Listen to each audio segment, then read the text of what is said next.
why we're doing this is because give you an overview about what math is.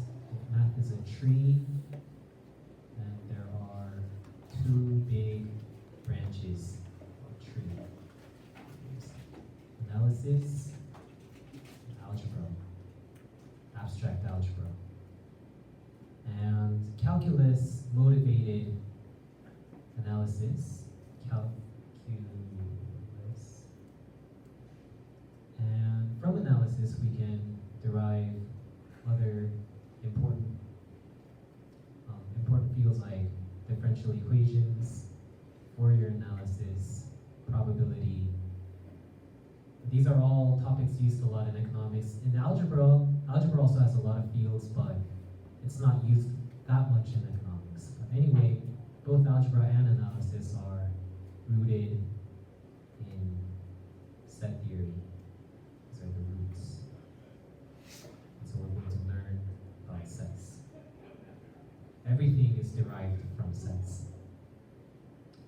It's planted inside, I think I'm getting carried away, but it's planted inside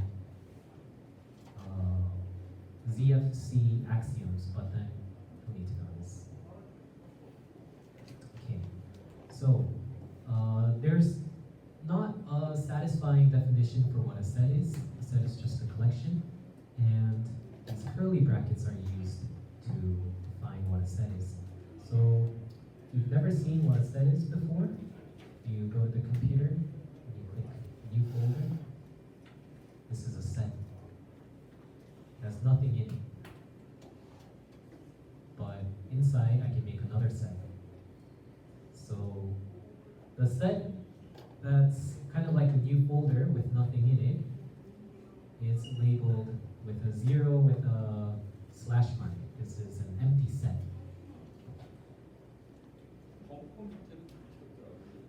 And what I just made was I made a set inside a set. Also, it can also be written like that, which is not empty. This is not the same as the empty set. So sets can have anything. I'm sure in high school, or middle school, you may have learned that a set is just a collection of things. So I might have thing A, thing B, thing C in it, but I can also have different sets like that. For example, I can have, if I have a music folder, I have 3 pieces of music, I can make 2 more folders, and I can just put the first 2 songs in here, first and the third song in another folder, put this in a big folder, and this can be a folder, a set. So sets can have anything. And I can also have a song by itself, not in any folder.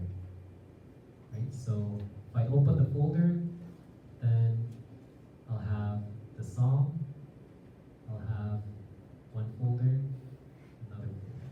So this is what set S is. Okay. And sets can be infinite. I can have infinitely many things in it. For example, the natural numbers, 1, 2, 3, and so on. This has infinitely many elements in it.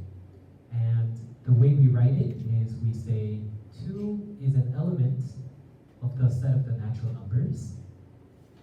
We can also say that 4.5 is not in the natural numbers. Some famous sets of numbers are the naturals, but there are also rationals, which are the sets of A over B, such that A and B are in the I need to define integers first. Integers is 0, plus minus 1, plus minus 2. So all the counting numbers, including the negatives. So A over B is such that A and B are in the integers and B is not 0. For example, 4.5 is in the rationals. On the other hand, pi is not in the rationals. It cannot be be expressed as A over B. Root 2 is not irrational. And there are ways to prove it, but we're not going to be doing that here. Another one is reals. Root 2 and pi are in the reals. And then another one is complex. For example, I is in the complex numbers, but it's not in the reals. And so we say that the naturals are a subset of the rationals, which are a subset of the reals, which are a subset of the complex numbers. And there might be some in between. It doesn't matter. For example, I can have, in this chain, I can have a set of all the natural numbers, but I can also have 1/2 in the set. And this set is going to be bigger than the natural numbers. And so there's an element in this set, 1/2, that's not in the naturals, but obviously it's smaller, strictly smaller than the rationals. So I'm using the word smaller and bigger to mean contain. If it contains it, I say that it's a bigger set. So a formal definition of two sets being in this relation is that for all A in A is also in B. For all A, if A is in A, then A is in B. That's what it means for A to be a subset of B. And it's a proper subset. A is a proper subset if A is a subset of B and A is not B. Notice that I'm not using if-then statements and this little caret and. These symbols are first used when I introduce logic, but then they're not used that much in reality. When mathematicians write their works, they're not used that much. They're just used like and, if, so on, like English words. Okay, so let's pretend like I have two sets. Sets A, which have the letters A, B, and C, and set T, which have the letters B, C, D, and E. I can define a union. The union of the set S and T would be all elements such that X is in S or X is in T. So if I define S and T this way, then I will have B, A, B, C, D, E in the set. Another thing to mention is that in a set, order doesn't matter. And so the set of AB is the same as the set of BA. And one more thing to mention is that repeats are they're ignored. So if I have a folder with a music file that already has A and B and I try to add the same song, then the computer asks if I want to replace it, right? That's what happens. You get replaced. Okay. S intersection T. S intersection T is the set of all X such that X is in S and X is in T. Notice that for the union, we have an OR symbol, and the intersection we have an AND symbol. So hopefully that makes it easy to memorize. There's another notation called the set difference. These are the sets of all elements in S and we are not in T. Because S was ABC, T was BCDE, the only element that satisfies this is the set A. We can also remember that in a set we can have more sets as elements And so, but in mathematics we say that is a family of sets. A family of sets. We can say a set of sets, doesn't matter, but the convention is to say family. And we use a special script, kind of like cursive. And maybe the elements of the family are 3 sets, A1, A2, A3. For example, this might be a music folder for year 1999, 2008, 2012, music by the year that they came out of. So family A has 3 music folders.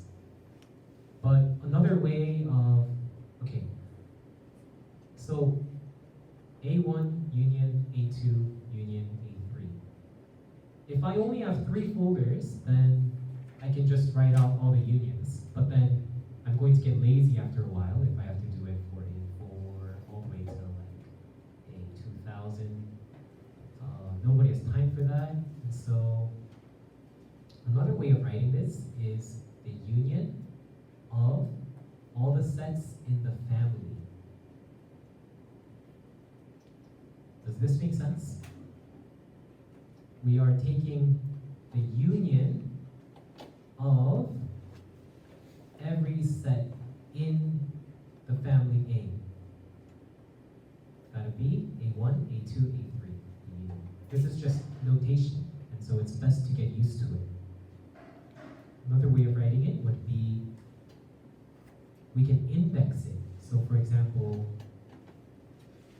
I can do the union of the sets AI such that I is in the set 1, 2, 3, right? Then I have A1, A2, and A3. Remember back in the summation notation, we have n goes from 0 to k or whatever. So this part is what this is doing. And then the sigma tells us to add. The big union tells us to union everything.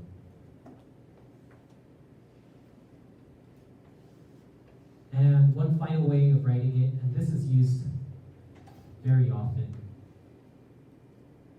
in economics, is the union of AI such that I is in the index set I. For example, this set 1, 2, 3 could be the index set I. So we have 3 different notations, but they all mean the same thing. And we can do the same thing for intersection. A1, intersection A2, intersection A3, and just change these into intersections, and then we can understand that they mean the same thing. Okay. And then we have the complement.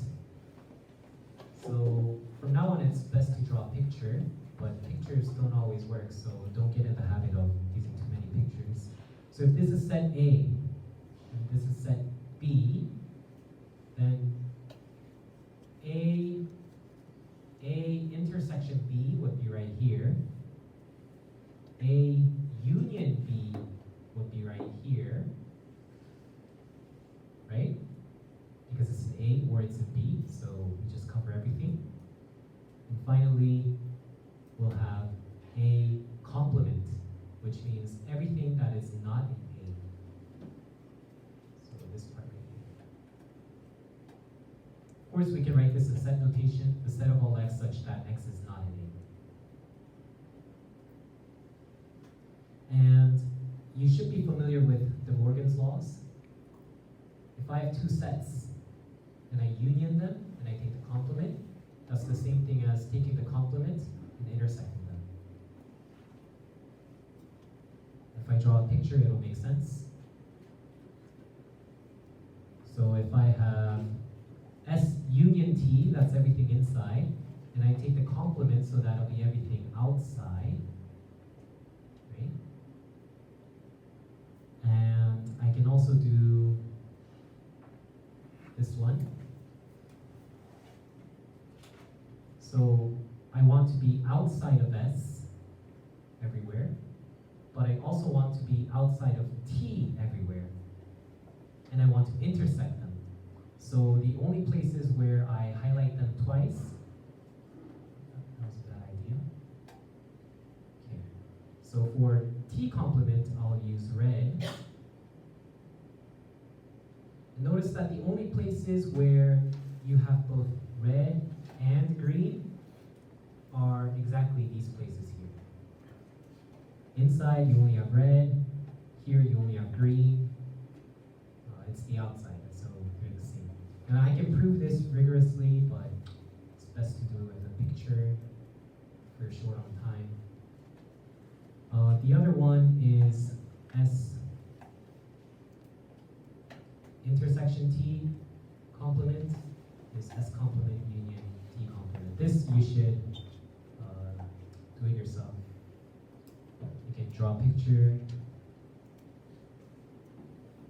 and convince yourself that they're the same.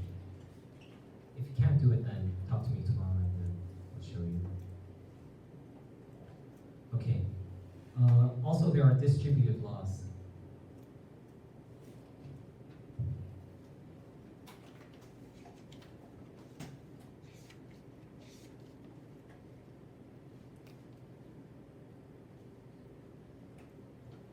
So what happened was that the intersection distributed. We can make a symmetric argument for this law right here.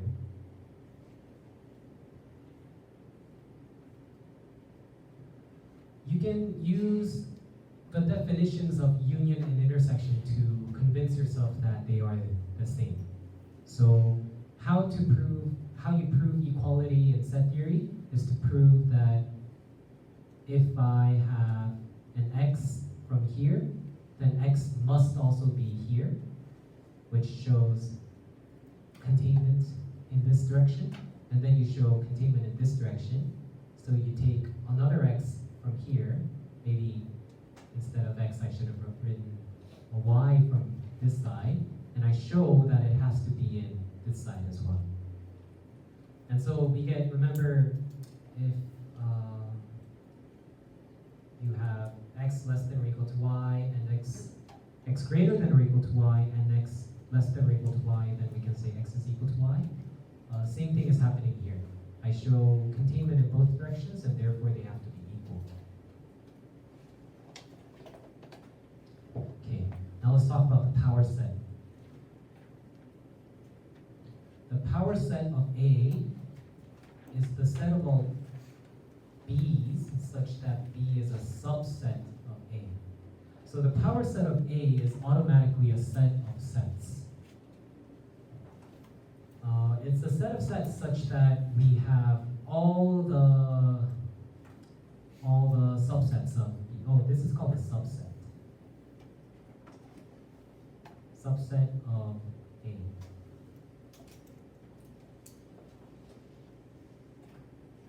Okay, let's look at an example. The power set of x, y, z is going to be the set of, think about which sets are a subset of x, y, and z. For example, x, y, and z itself is a subset of A, right? Of x, y, and z. And so it's an element of the power set. Another element would be xy, xz, yz, and then x, y, z, and then finally we'll have the empty set. The empty set being a subset of x, y, and z comes from the fact that if I have p then q and I have a false here, then automatically this becomes a true statement. So, how do I prove that this is true? So for any x in the empty set, I want to show that x is in, oh sorry, I used x too many times. For any element, small s in the empty set, I want want to show that S is in X, Y, and Z. That S is one of them. But I don't need to because S is not in the empty set. Nothing is in the empty set. And therefore, this is a false statement, making this whole statement true. And so for any set, the empty set is always an element of the power set. In other words, the empty set is always a subset of any set. Similarly, the set itself is always the subset of itself. Okay. Any questions about power sets? No? If you count how many elements there are in the power set, there are 1, 2, 3, 4, 5, 6, 7, 8. There are 8 elements. And it's actually easy to show that the power set of an A, the size of the power set of A would be 2 to the power of the size of A. Right now the size of A is 3. So for these two signs, let's say I'm using the word size, but the correct word is actually cardinality, but we don't need to know that. So here the size of A is 3, and 2 cubed is 8, right? And so we get this. The power set of the empty set would be every set that is the subset of the empty set. So we'll just have the empty set itself. The power set of the power set of the empty set would be every subset of this set right here. So only the empty set and itself. Notice that here there are 2 to the 0, which is 1 element, because the empty set has 0 elements. And then if we raise 2 to the first power, then we get 2. So we have 1 element here, 2 elements here. Power set comes up often in probability theory, so it's best to get used to them. You can solve problems with them, but you don't need to go that far. Just need to understand what they are. They are just a set of sets, set of all subsets of something. Are there any questions so far? No? Okay, so from now until about 10 minutes, you don't need to pay that much attention because it's very rigorous, formal mathematics, but I'm just going to show you how things are done so that we can use them without thinking about them, but then we still have to know where their origins are. So remember that AB is the same as BA, and so order does matter. But then in mathematics, we talk about x comma y, where order does matter. X comma y is not the same thing as y comma x.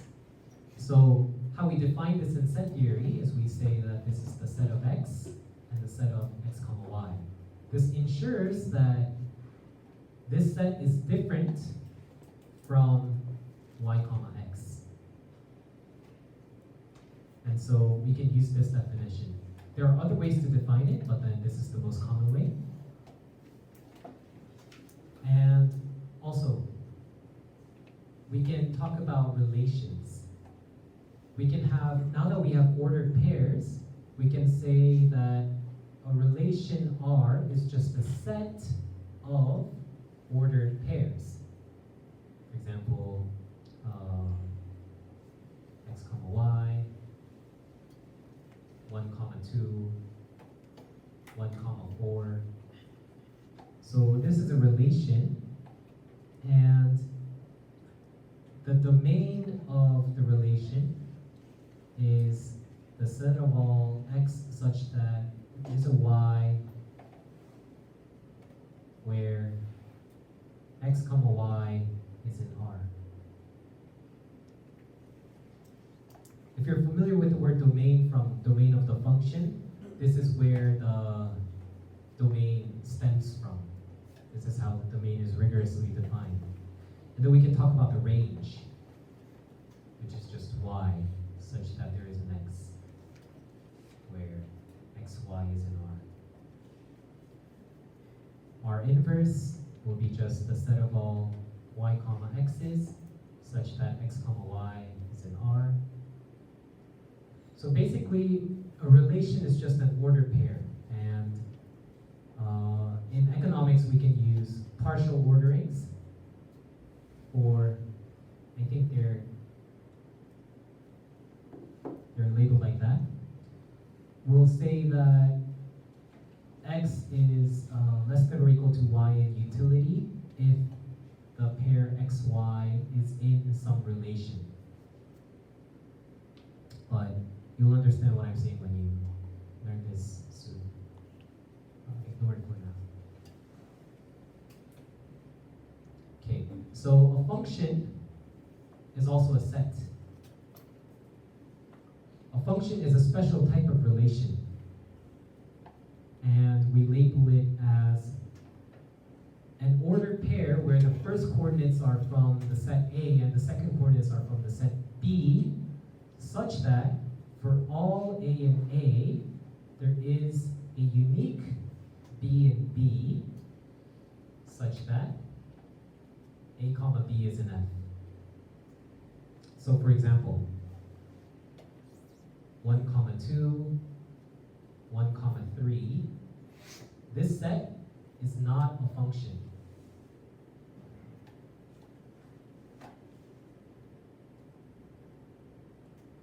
Set is not a function because there is an element in the domain where we don't have a unique B that's being paired to it.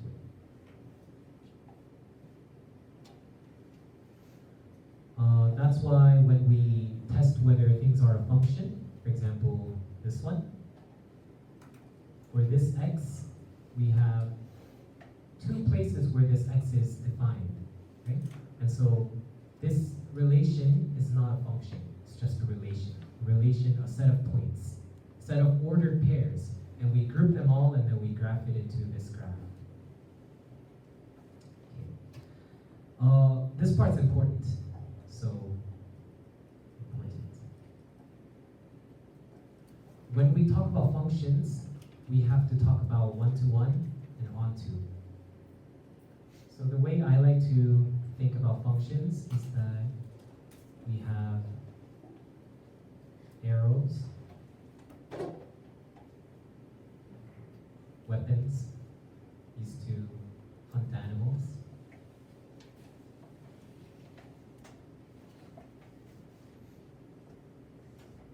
and every archer is going to fire.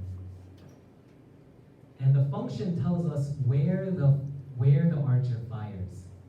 So for example, if this fires here, he has to fire. Sorry, has to fire here, has to fire here. This is a function. But we can immediately see that this isn't a very good way of hunting because this could have shot here, right? And the way we say that all animals were killed is that we say that the function is onto.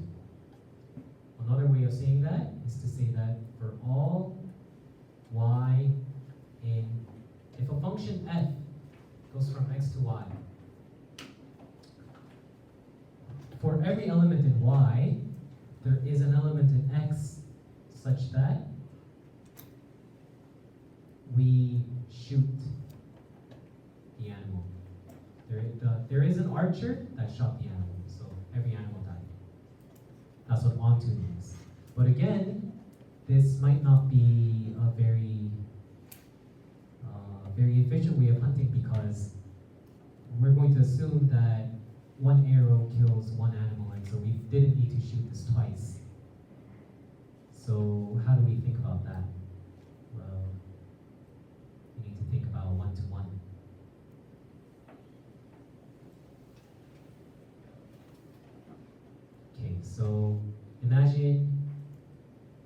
archer shooting here, this archer shooting here.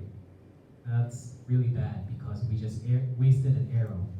This is not one-to-one.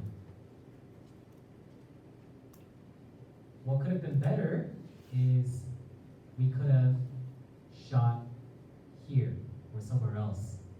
Then it would be one-to-one. So how do we write down one-to-one mathematically, rigorously? We say that a function f is one-to-one if f of x1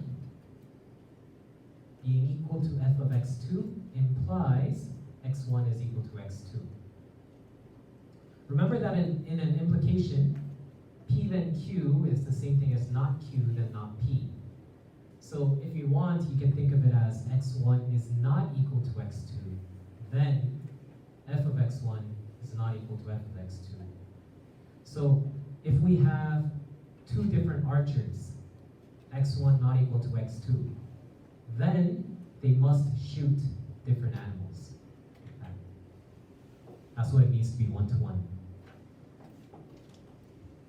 And now that we know what one-to-one and onto are, okay, one-to-one is sometimes called injective. Onto is called surjective.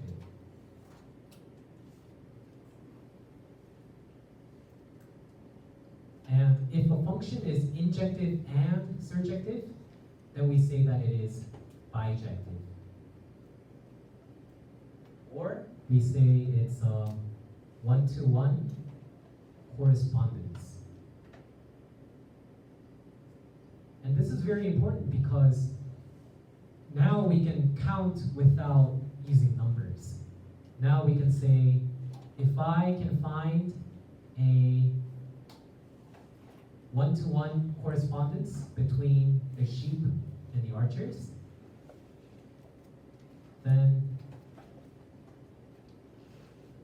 every sheep has been killed and no arrow has been wasted. If I know those two facts, then I can say that the number of arrows and the number of sheep are the same. By using one-to-one correspondence, I can say that without saying, look, we have 3 archers here, we have 3 sheep here, and so there are the same number of sheep. So without saying that, just by finding a function that's bijective, I can say that the 2 sets, x and y, have the same size. If f from x to y, if there is a bijective function, then I can say this. Okay. And so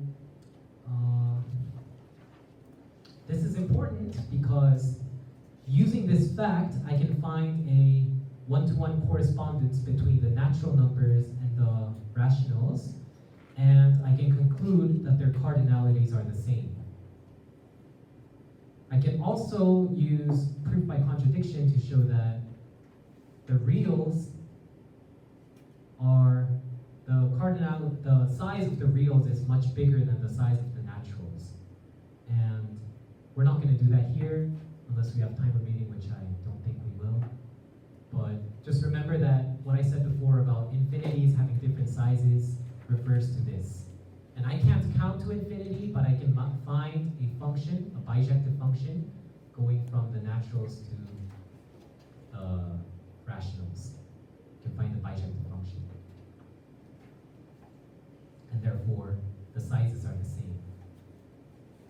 Okay.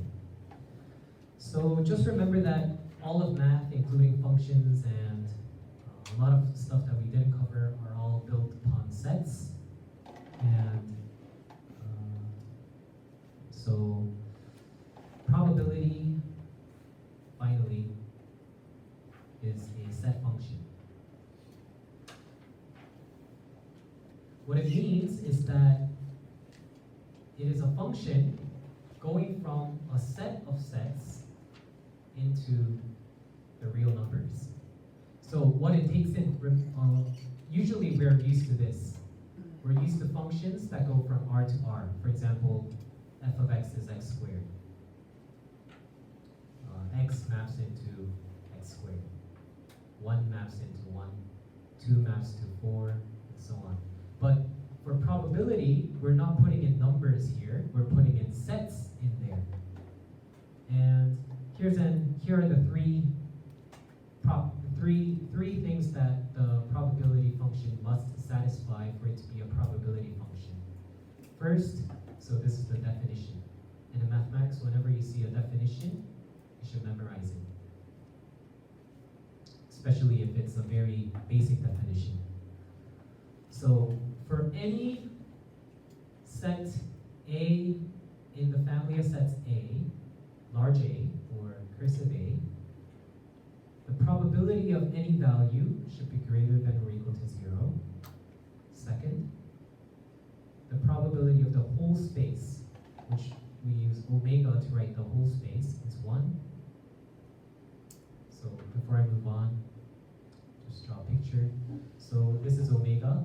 This is every possible thing, and there are sets inside omega. For example, omega could be the space of coin flips. So we can have heads or tails when we flip a coin. And inside omega, we can have H, we can have T, we can have H, T, and we can have empty set, right? Probability of getting a heads is 1/2. What it means is that we map a set into the probability and we get a real number out of it. Yeah, so this is just an example. So omega is the whole space, everything that can happen. Omega is all of these. Okay, the third definition, the third part of the definition is that if we have sets AI who does not intersect with AJ. So if we intersect the two, then there is no intersection. That means they are mutually exclusive.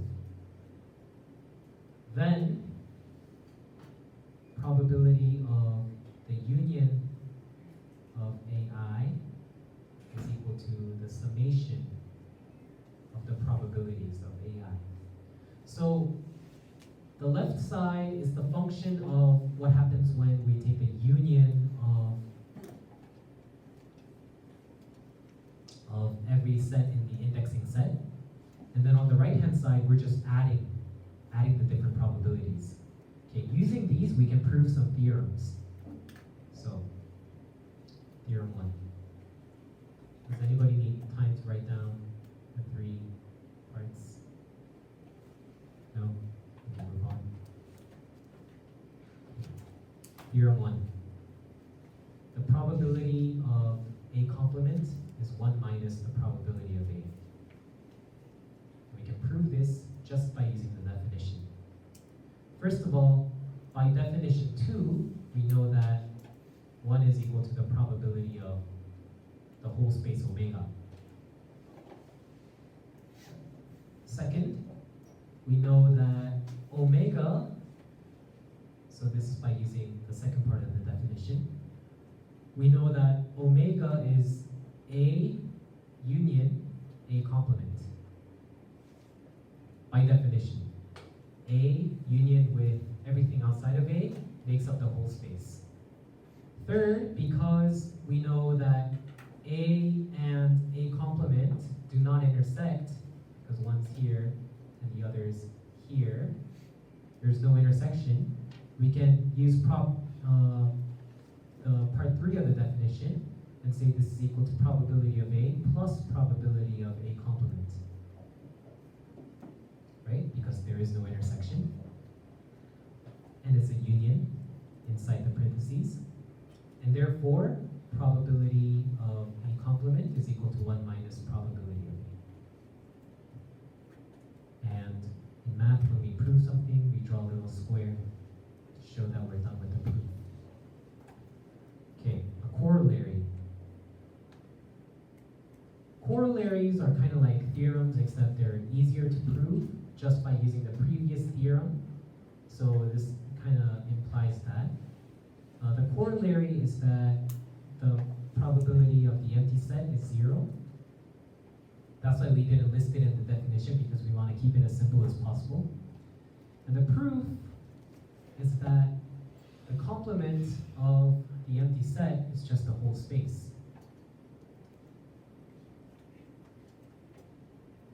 And then we can use theorem 1, right? So probability of the empty space, of the empty set is 1 minus probability of the omega. But we know by definition, okay, so this is theorem 1. Then we know by definition, which part was it? The second part? That this is going to be 1 minus 1, which is 0. Okay. Theorem 2. We have, if A1 is contained in A2, so the picture goes like this. 1, A2. If A1 is contained in A2, then the probability of A1 has to be less than or equal to probability of A2. Here's the proof. So I'm going to decompose A2. I'm going to decompose it into this part and this part. And notice that they don't intersect. And it's important that they don't intersect because then I can use part 3 of the definition and add the 2. So A2 is the union of A1 and A2 minus A1, set difference A1. But A2 set difference A1 is really A1 union A2 and A1 complement, right? So everything outside of A1, but we have to intersect it with just the parts inside A2, and we get the blue part. And notice that this is the blue part, this is the green part, and their intersection is empty. The intersection between the green part and the blue part is empty, and therefore we can use the third definition and say probability of A2, which is probability of A1, A2 intersection, A1 complement. I can split this into an addition.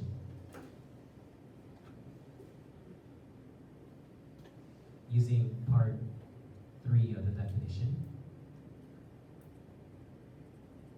And then now I see that because probability of anything is greater than or equal to 0, this was definition, part 1 of the definition, this needs to be greater than or equal to 0.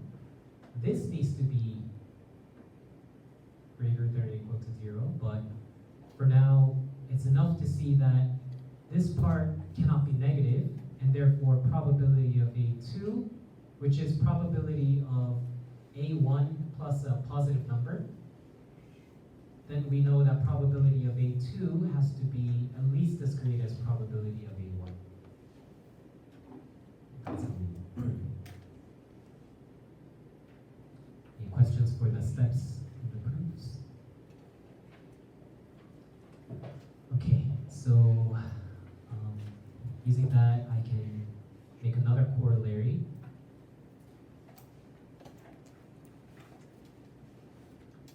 The probability of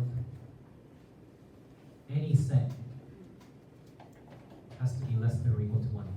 We know it's greater than or equal to 1 by part 1 of the definition. Okay, so this means therefore, this means because, since, because. So this is true because of 1, but we also need to show that probability of A is less than 1, right? So this is what we want to show. Okay, but then we can use theorem 3, because probability of A, okay, so A is always a subset of omega. And therefore, probability of A is going to be less than or equal to probability of omega. So in this step, theorem 2 was used. But what's probability of omega? According to definition part 2, this is 1. Therefore, probability of A needs to be between 0 and 1. Okay. And I'll end with one more theorem. Hopefully you're still following. Probability of 2 sets is equal to what we add minus the intersection. If you think about it, then this is basically an inclusion-exclusion principle. If I add this part with this part, then I counted the middle part twice. So I just need to subtract that. This is what this theorem is saying. And the proof, we just need to separate our union, A1 union A2, into A1 complement intersection A2. So how I did this was, again, drawing the same picture. If this is A1, this is A2, then what I'm doing is A1 is going to be this part. A2 intersection A1, the green, is going to be this part.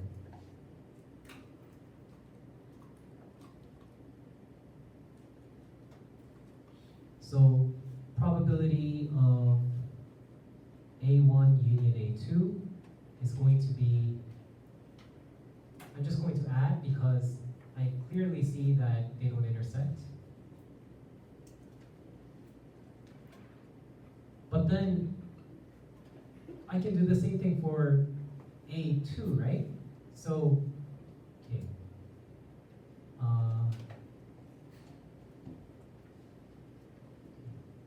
So A1 and A2 can be split into A2 union A2 complement intersection A1. I just switched every one into 2.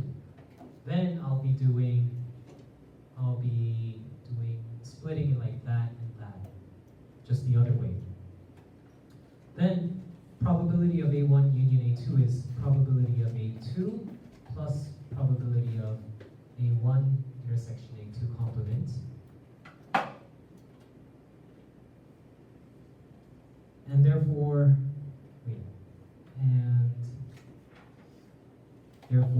probability of A2, oh sorry, that's now not how I split it. Forget what I just said. I'm getting confused. Okay, this is how I'm going to split A2. I'm going to say that A2 is A1 intersection A2 union with A1 complement intersection A2. So what I'm doing is I'm taking the parts of A2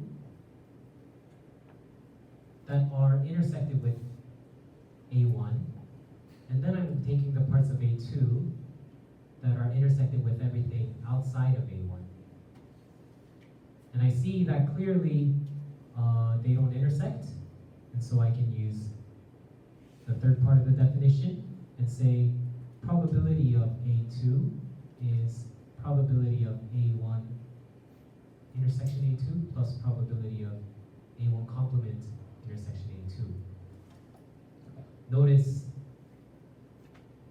these two are the same. And so I can substitute this in, and I'll get probability of A1 plus probability of A2 minus this one, probability of A1 intersection A2. And